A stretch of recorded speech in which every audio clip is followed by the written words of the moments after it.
في الرباط مدينة الملوك والتاريخ. ولد سنة 1968، طفل من أصول رحمانية، ما كانش كيعرف باللي غادي يصبح يوما ما قيدوم فن كامل. في عمر ما كيفوقش 13 سنة صعد لأول مرة فوق الخشبة.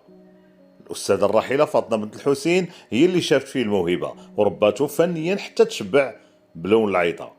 40 عام كاملة جاب وصل العالم، مثل المغرب في ربوع الوطن وخارجه، وحمل على كتافه إرث ثقيل، تراث شعبي أصيل. لكن هذا الأسبوع الفنان حجيب فرحان صرح بقرار صدم الجميع. الاعتزال، قال باللي بغى يفتح المجال للطاقات الشابة، والعامل الديني كان من بين الأسباب الأساسية اللي عجلت بهذا القرار. اليوم حجيب فرحان ولا مرجع موثوق لكل باحث في عالم العيطة المرصوية، راجل أعطى الكثير للفن الشعبي. شنو كتحسوا تجاه هذا القرار اللي خدا الفنان الكبير حجيب؟